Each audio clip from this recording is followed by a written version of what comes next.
Bonjour et bienvenue dans l'émission Bonjour chez vous. Aujourd'hui, nous allons voir comment se libérer du regard et de l'approbation des autres avec Omer et Annabelle. Bonjour Omer. Enchanté. Bon, pour moi c'est difficile parce que le regard et l'approbation d'Omer comptent beaucoup pour moi. Évidemment, Donc, on le sait, c'est difficile, mais c'est une émission témoignage pour toi. Alors. D'accord, ok. Merci. À la fin de cette émission, tu pourras dire j'ai réussi à vaincre le regard et l'approbation d'Omer. Oui, Omer. Je le regarde Dieu sur elle. Oh, c'est beau ça, c'est beau. Mais souvent, et on va en parler dans cette émission, on croit que les gens nous regardent d'une certaine manière, alors que pas du tout. On croit que les gens pensent des choses, Annabelle, alors que pas du tout. Exactement. Et c'est ça toute la folie du regard et de l'approbation des autres qu'on recherche, parce que parfois on se fait des films en fait, mais on va en parler dans cette émission, mais parfois c'est vrai aussi. Et donc Annabelle, dans cette émission, tu vas faire une rubrique couple, les relations, c'est ça hein? Oui, m'aimes-tu telle que je suis? Et on va voir comment assumer qui nous sommes face aux autres et qui nous aime ou qui ne nous aime pas. Généralement, dans couple, en tout cas, vaut mieux qu'on s'aime. Dans l'étape relation, c'est un peu moins grave. On m'a dit que c'était plus relation générale. C'est relation générale, c'est parfait. Mais il faut en parler. Donc, les célibataires sont concernés aussi. Absolument. C'est bien de le dire, ça. On ne vous oublie pas, on pense à vous. Allez, on commence tout de suite cette émission avec la pensée du jour. Alors, beaucoup de gens vivent la vie comme s'ils étaient des politiciens en mode élection tout le temps. Parce que chez les politiciens, vous savez, ou les personnages publics, ils sont tout le temps en mode élection. Ça veut dire qu'ils sont toujours en train d'essayer de faire des choses pour avoir l'approbation du public parce qu'ils savent que les élections arrivent bientôt. Et bien souvent, c'est leur métier, mais certaines personnes ont fait de leur métier le fait de toujours chercher le regard des autres et l'approbation des autres. Alors, ils vivent comme des funambules en train de chercher tout le temps à s'équilibrer entre leurs émotions qui sont mal à l'aise de ce qu'ils sont en train d'essayer de chercher tout le temps, le regard, l'approbation des autres et le véritable qui ils sont réellement. Et toute personne qui est publique ou personne qui vit sur la terre est tout constamment en pression. Et aujourd'hui, avec les médias sociaux, c'est vraiment une culture de chercher le regard et l'approbation des autres. Et j'aimerais te dire aujourd'hui que tu n'as pas besoin d'être un politicien, tu n'as pas besoin de vivre sous le regard et l'approbation des autres. Matthieu, chapitre 16, le verset 15 à 16, Jésus ayant eu une grande conversation avec ses disciples où il leur a posé la question, mais qu'est-ce que les gens disent que je suis ? Et il y a différentes opinions parce que les gens auront toujours différentes opinions sur vous. Certains penseront que vous êtes voleur, d'autres penseront que vous n'êtes pas intelligent, d'autres penseront que vous n'êtes pas beau. Il y aura toujours une variété. La vérité, c'est que les gens n'auront pas une opinion fixe sur vous. Alors faites-vous une opinion sur vous-même. Alors, quand ses disciples lui répondent la variété des questions, des réponses, ben, Jésus leur pose maintenant la question, mais vous qui m'entourez, parce que souvent, ce n'est pas le regard des gens qui sont loin qui nous influencent, c'est les regards des gens qui sont proches de nous qui nous influencent. Et Pierre va répondre, tu es le Fils de Dieu, hein, le Messie qui devait venir dans le monde. Et Jésus va lui dire, eh bien, c'est mon Père qui te l'a révélé, parce que le regard que vous devez avoir sur vous-même pour résister au regard des autres, c'est une révélation que Dieu vous donne de qui vous êtes, une révélation que Dieu vous donne des plans que vous êtes supposés exécuter sur la terre afin de ne pas tout le temps vivre en mode politicien, en mode élection. Vous êtes toujours en campagne politique pour gagner l'approbation des autres. Lorsque nous vivons pour le regard des autres, ce regard-là peut constituer un danger, comme ce jeune prophète qui a été envoyé par Dieu, mais il voulait l'approbation d'un vieux prophète. Il est mort avant son temps, en fait. Il a dévié de son plan. Lorsque nous vivons pour le regard des autres, nous pouvons dévier des plans que Dieu a pour nous. C'est pour ça que le diable vient voir Jésus et il touche à la question de l'approbation en disant « si tu es le Fils de Dieu, si tu es le Fils de Dieu, si tu es le Fils de Dieu ». Donc, il faut vivre pour prouver maintenant. Et Jésus Jésus n'aurait pas été à la croix s'il avait suivi ce processus-là de toujours vouloir plaire. Alors, je voudrais terminer aujourd'hui. Peut-être que votre poids idéal, ce n'est pas un poids, c'est pas une taille zéro. Acceptez que vous ne serez jamais taille zéro. Vivez, puis soyez heureux. Peut-être que vous, vous êtes une personne qui avait besoin peut-être voilà, de vous habiller d'une certaine manière, que ce n'est pas nécessairement la tendance. Voilà, mais acceptez qui vous êtes et vous serez heureux. Acceptez qui vous êtes et vous vivrez longtemps. Acceptez qui vous êtes et Dieu va permettre au travers de cela que vous soyez dans la bonne direction pour accomplir ce qu'il a pour vous. Dieu vous aime et Dieu vous aime tel que vous êtes. Amen, merci Omer.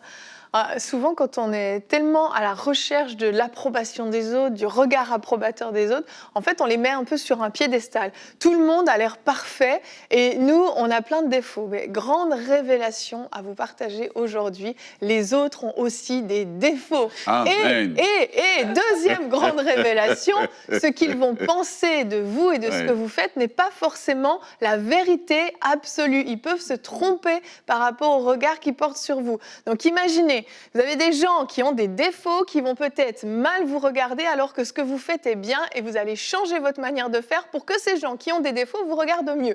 Vous comprenez où je veux en venir? Si j'ai perdu quelqu'un, c'est pas grave.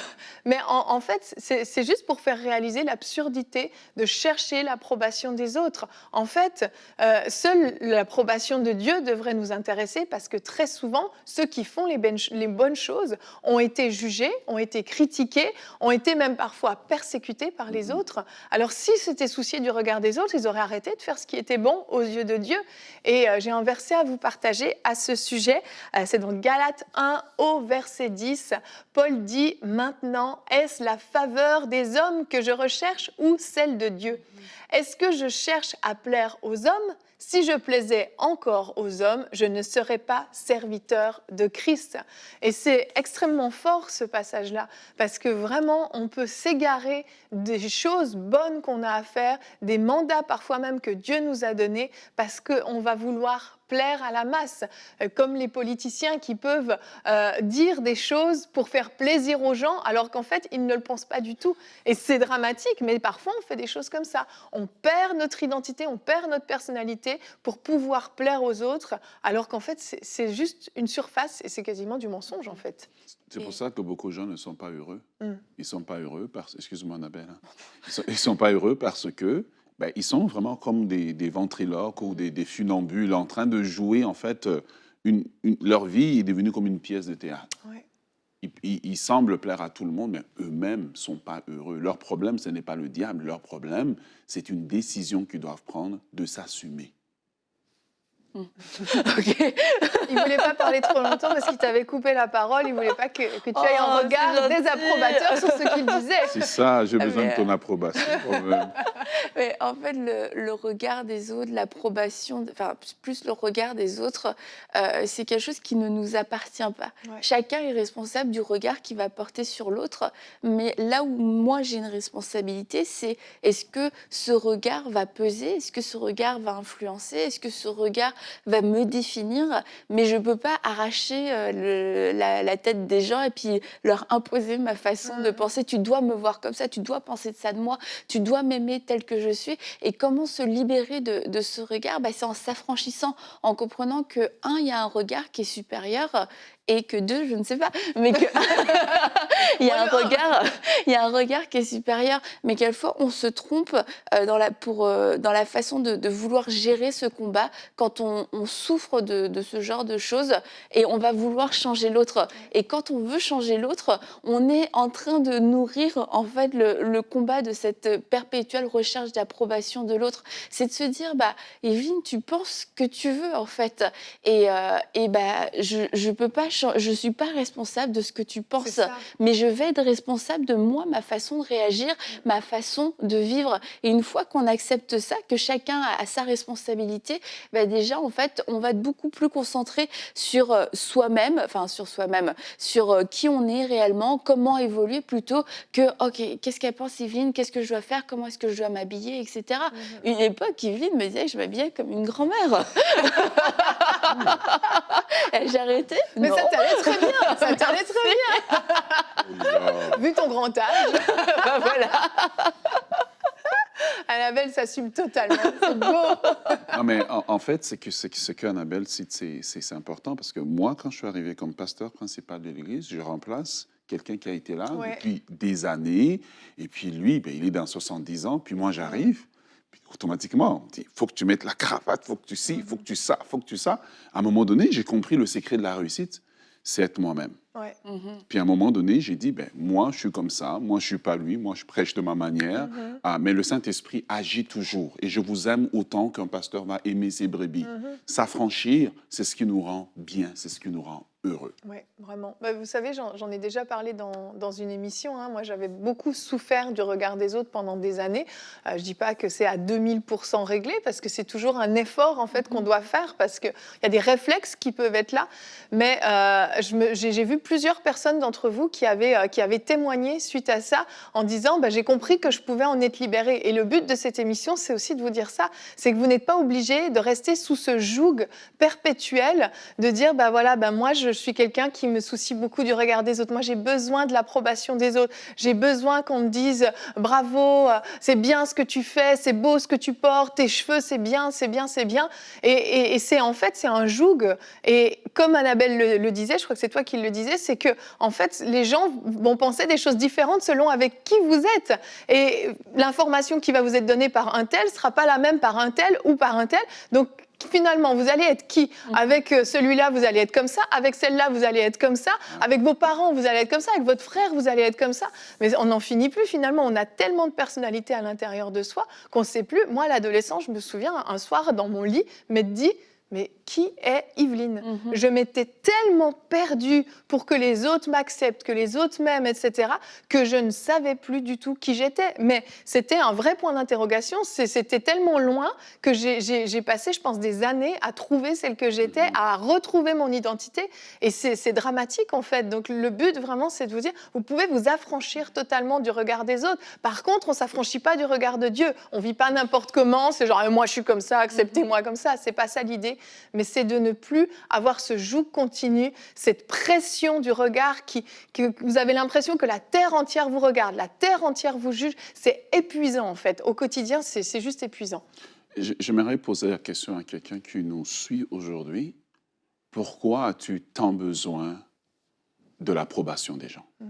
Qu'est-ce qui se cache derrière ce besoin? Parce que souvent, quand on a ce besoin, comme tu l'exprimais, c'est que derrière ça, il doit se cacher quelque chose duquel Dieu a peut-être besoin de te guérir intérieurement. Dieu a besoin peut-être de te libérer parce que finalement, avec le temps, ça devient un jeu dans lequel, en fait, Satan te prend, en fait. Tu ne seras jamais toi-même, tu ne vas jamais accéder dans les plans, les choses de Dieu pour toi parce qu'il y aura toujours quelqu'un qui sera toujours là pour exprimer quelque chose, pour te dire, mais tu sais, attends, c'est pas encore le temps, va pas à la croix, il y a un chemin plus facile. Et Jésus, on est venu l'enlever pour le faire roi. Jésus a fui parce qu'il dit, non, ça c'est pas moi, dans cette saison ici, je suis pas appelé à être roi. Dans cette saison ici, je dois être l'agneau de Dieu. Il y a des saisons dans lesquelles il faut que tu sois l'agneau, il faut pas que tu sois le roi. Oh, je sens qu'il est prêché. C'est clair. Il est parti dans une prédication jusqu'à ce que ses yeux voient le chronomètre. Et en fait, je repose la question. Ouais. Du regard de qui es-tu esclave? Du regard de qui souffres-tu? Du regard, pourquoi tu as tant besoin du regard des gens, de la validation des gens? Pourquoi c'est si exagéré? Va t'examiner devant Dieu et que Dieu puisse t'aider à voir la vérité. Amen, amen. C'est hyper important ce que tu viens de dire. La réponse à la question qu'Omer vous a posée va déclencher vraiment une ouverture de vos yeux et une libération du regard des autres. Il faut que vous retourniez effectivement à l'origine. Excellent dernier point, Omer. Allez, on enchaîne avec notre rubrique Couple et relations qui est plus dédiée aux relations. Alors qu'on parle du regard et de l'approbation des autres, on veut aujourd'hui vous encourager à faciliter la tâche aux autres personnes, à ce qu'ils puissent vous aimer tel que vous êtes. Et la première des choses, c'est que vous-même, vous devez savoir qui vous êtes. Parce que souvent, on va reprocher aux gens de ne pas nous aimer tel que nous sommes, mais nous-mêmes, on ne sait pas qui on est. Ouais. Et les gens peuvent voir en nous certaines fluctuations de notre identité. Donc, ils se disent, tu me présentes présente telle personnalité, mais là, tu revendiques une autre personnalité. Avec telle personne, tu es plutôt comme ça. Donc, on perd nous-mêmes les gens. Et la première chose, alors qu'on souhaite que les gens puissent nous aimer pour qui nous sommes, c'est de savoir qui nous sommes. Et comme Omer en a parlé tout à l'heure, cette histoire avec Jésus qui a dit à ses disciples, à ses proches, mais qui dit-on que je suis? Et là, Pierre a cette révélation, il dit, mais tu es le Messie, le Fils du Dieu vivant. Et alors que Pierre a cette révélation de qui est Jésus, Jésus lui donne la révélation de qui Pierre est à son tour. Il lui dit, oui, Pierre, tu as raison. Et Pierre, sur toi, je bâtirai mon église. Et il lui donne des clés après. Et je crois que notre identité se trouve premièrement, oui, en Dieu, mais comment allons-nous la découvrir? En ayant nous-mêmes la révélation de qui est Jésus. Et alors que nous avons cette révélation de qui est Jésus, nous pouvons recevoir la révélation de qui nous sommes. Alors ça se passe dans l'intimité avec lui, ça se passe dans sa présence, ça se passe dans la prière. Parce qu'on ne peut pas laisser le regard des autres nous définir, on ne peut pas laisser le regard des autres nous faire fluctuer dans différentes identités.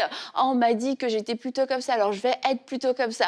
On m'a dit, ah, moi je te vois bien être dans l'informatique. Ça n'a jamais été mon rêve, rien du tout, j'ai jamais eu de penchant. Mais puisqu'on me l'a dit, je vais y aller.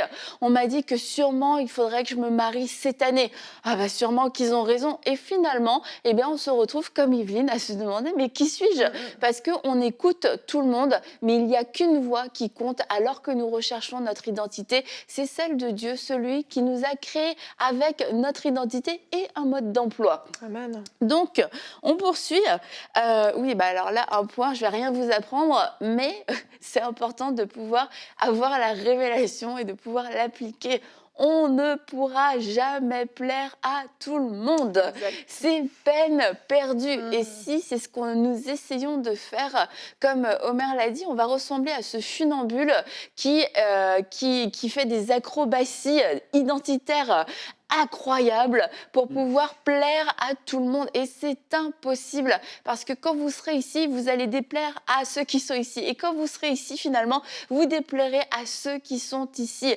Alors, il faut accepter cette vérité. Je ne pourrai pas plaire à tout le monde. Et il y a quelque chose qui est vraiment très triste lorsqu'on parle de l'approbation, cette recherche de l'approbation, c'est de se dire, souvent, j'ai rencontré des gens, ils sont cantonnés à l'avis de quelques personnes. Et on peut passer une vie à vouloir plaire à une poignée de personnes, à se perdre pour une poignée de personnes. Mais la Bible nous dit que le monde attend la révélation des fils de Dieu. Et ce monde attend votre révélation de qui vous êtes réellement. Peut-être que oui, votre père n'a jamais dit qu'il vous aimait. Votre père n'a jamais dit qu'il était fier de vous. Mais vous ne pouvez pas passer votre vie à chercher à lui plaire, à vous oublier, à vous éteindre, à disparaître, à mourir pour plaire à une personne qui peut-être ne fera jamais l'effort ou ne prendra jamais ses décisions ou dont les yeux ne seront jamais ouverts pour reconnaître qui vous êtes réellement. Et je vous le redis, le monde attend votre révélation.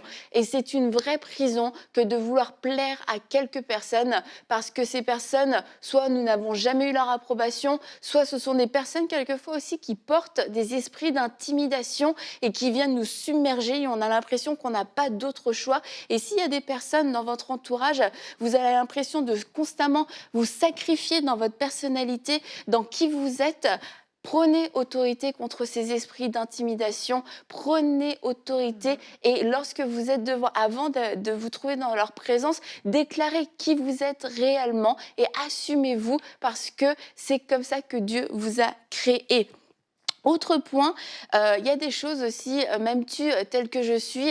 Là, il peut y avoir un débat, oui, mais bon, tel que tu as beaucoup de défauts et ce serait bon de changer. Et c'est vrai, il y a des choses en nous qu'on a besoin de changer. Il y a des zones d'amélioration, mais il y a des choses aussi qui font partie de nous, qui ne sont pas des zones d'amélioration, mais qui sont des fondations. Et s'il y a des gens qui constamment voient ces fondations comme des zones d'amélioration, c'est des gens peut-être qui ne savent pas, qui ne vous apprécient pas tout simplement, et qui ne vous apprécieront peut-être jamais. Si par exemple, je prends mon exemple, égocentrique comme je suis,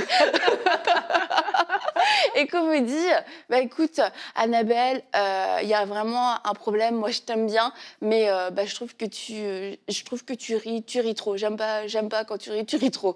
Bah écoutez, oui, je peux comprendre si c'est une personne, une fois que je croise dans ma vie, qu'on est appelé à manger 1 heure ensemble, à boire un café, je vais pouvoir me contenir pour ne pas être une occasion de chute pour cette personne.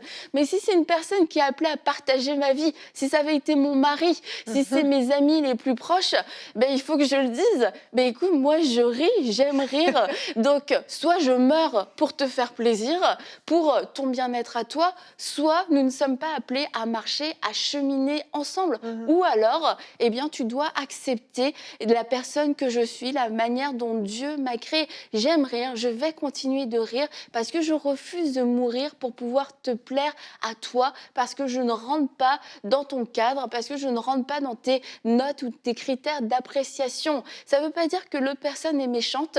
Là, je parle vraiment en dehors du mariage, ça peut être plus au niveau de l'amitié. Ça ne veut pas dire que la personne à côté est méchante et qu'elle elle est du diable. Et ça veut peut-être dire, ce sont des indicateurs pour dire qu'on ne pourra pas marcher ensemble. Si la condition pour marcher ensemble, c'est que l'un de nous meure et se sacrifie, laisse son identité sur l'autel, il y a un problème. Ça veut dire qu'il y a une incompatibilité, il y a quelqu'un soit qui se trompe, ou alors vraiment, on n'est pas appelé à marcher ensemble. Ouais.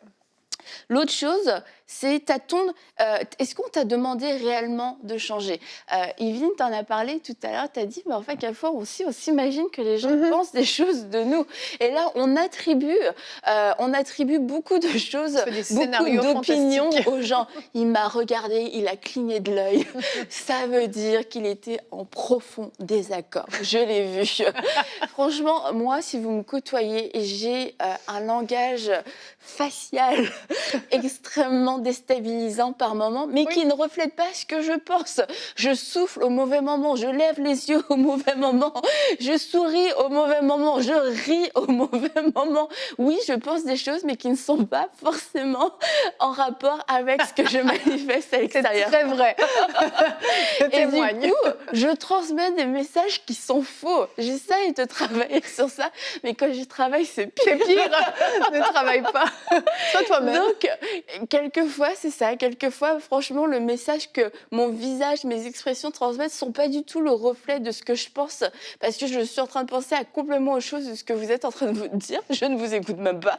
Et là, je souffle, je lève les yeux au ciel. Donc, c'est clair que je comprends. Ça veut vraiment dire, c'est nul ce que tu dis, mais en fait, pas du tout. Et ça nous arrive dans notre vie d'avoir affaire à des gens comme moi qui ont un petit problème de communication faciale.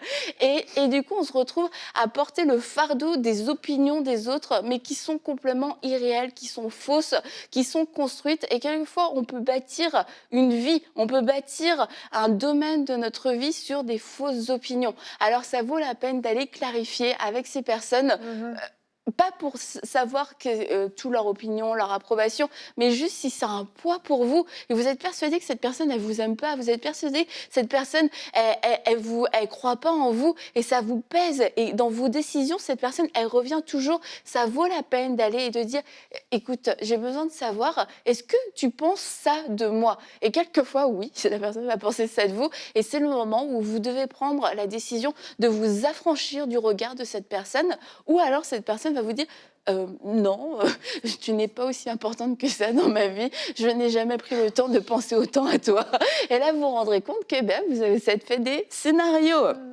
L'autre point, la frontière entre s'adapter et chercher à plaire. Il y a des cas, parce il faut quand même un petit peu d'équilibre.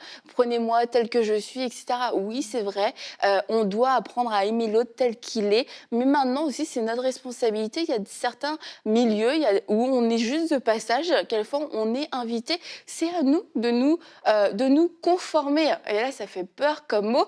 Mais comme Paul a dit, je me fais tout à tous. Dans le but but de les gagner. Et quelquefois, c'est bon aussi de pouvoir, on ne renonce pas à qui on est, mais on se fait tout à tous dans le but de gagner les gens. Et c'est là où la différence va pouvoir se créer, c'est qu'on ne le fait pas pour nous, on ne le fait pas pour remplir un vide, on ne le fait pas pour que les gens nous aiment, on le fait pour les autres, pour que les autres puissent se sentir aimés de notre part, parce qu'on va valoriser leur personnalité, on va valoriser leurs valeurs, leur façon de faire, leur façon de penser à ce moment-là, pour qu'on puisse les gagner, pour qu'eux puissent se sentir aimés aussi tels qu'ils sont. Et parce que ça va dans les deux sens, en fait. Et si, par exemple, je vais chez quelqu'un, je vais chez des gens, et eux, ils mangent avec les mains. Ils mangent avec les mains, ils se sentent offusqués si je ne mange pas avec les mains. Bah, peut-être que moi, je n'ai pas l'habitude de manger avec les mains, mais je peux me faire tout à tous le temps d'un repas sans revendiquer absolument « non, moi, ma façon de faire, c'est comme ça, vous ne m'aimez pas tel que je suis », parce que là, à ce moment-là, c'est nous qui manquons d'amour envers les autres. Donc, voilà. C'est un final. Je marque Il mon approuve, approbation. il approuve. Omer Le approuve. saut d'approbation pour Annabelle. Je Wow. pensais qu'il me restait plus de temps. Bon, bah. Superbe. Ah, c'est bénissant. Tu voulais dire autre chose?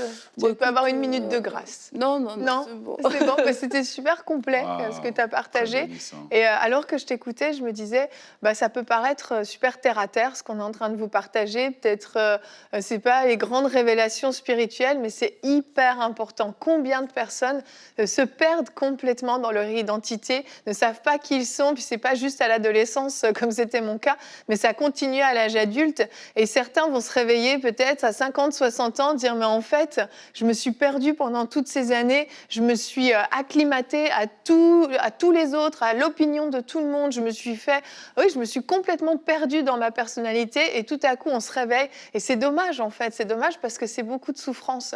Donc vraiment, on espère sincèrement que cette émission a pu venir peut-être mettre le doigt sur quelque chose qui peut faire mal. C'est toujours douloureux de faire des constats sur nous-mêmes et de se dire, bah oui, c'est vrai, je suis passée à côté de quelque chose, oui, je me suis perdue dans le regard des autres. Mais en réalité, si Dieu est venu appuyer là où ça fait un peu mal, c'est qu'il veut pouvoir arracher ces choses, il veut vous aider et sa grâce est disponible. Vraiment, prenez le temps de prier par rapport à ça. Demandez à Dieu de vous aider, de vous délivrer du regard des autres, de vous délivrer peut-être, oui, de cet esprit d'intimidation qui vient sur vous. Il y a peut-être des personnes qui ont pris un certain pouvoir sur vous au point où vous êtes complètement soumis à ce qu'ils attendaient de vous, mais que vous puissiez vous retrouver la personne que vous êtes, que Dieu a créée parce qu'il a besoin de vous tel que vous êtes pour pouvoir vous utiliser. Il a un plan, des plans pour votre vie et il a besoin de votre vraie personnalité, de votre vraie personne pour pouvoir vous permettre d'accomplir ses plans. Que le Seigneur vous aide, vous soutienne et vous accompagne dans toute cette démarche et je crois vraiment que vous allez pouvoir vous retrouver. Et en tout cas, nous, on se retrouve demain. J'avais un sondage en plus à vous partager. Bon, je le présente très rapidement parce que j'ai oublié, puis je le trouvais super intéressant. Êtes-vous sensible au regard des autres sur vous? C'était sur notre chaîne YouTube. Vous avez été 41% à dire oui, je me soucie beaucoup de ce que les autres pensent de moi, donc cette émission était nécessaire. 6% seulement le regard de ma famille, 32% non, seule l'opinion de Dieu à mon sujet compte, alléluia, 21% non, car il est impossible de satisfaire tout le monde. Merci à tous ceux qui ont participé à ce sondage, qui ont répondu avec honnêteté et vraiment que ce 41%, mais même dans les autres, je suis sûre qu'il y a des fois des petites nuances quand même, que vous puissiez avoir expérimenté quelque chose au cours de cette émission. Donc on se retrouve demain, comme je le disais. Quels sont les obstacles à ta délivrance? Ce sera le thème qu'on va aborder. Omer, tu seras encore avec nous, tu vas faire un conseil du coach. Comment garder sa délivrance? On parle de délivrance spirituelle, mais ça peut être également lié au regard des autres pour savoir comment conserver cette délivrance que vous avez eue. On se retrouve demain. Merci de nous avoir suivis et bonjour chez vous.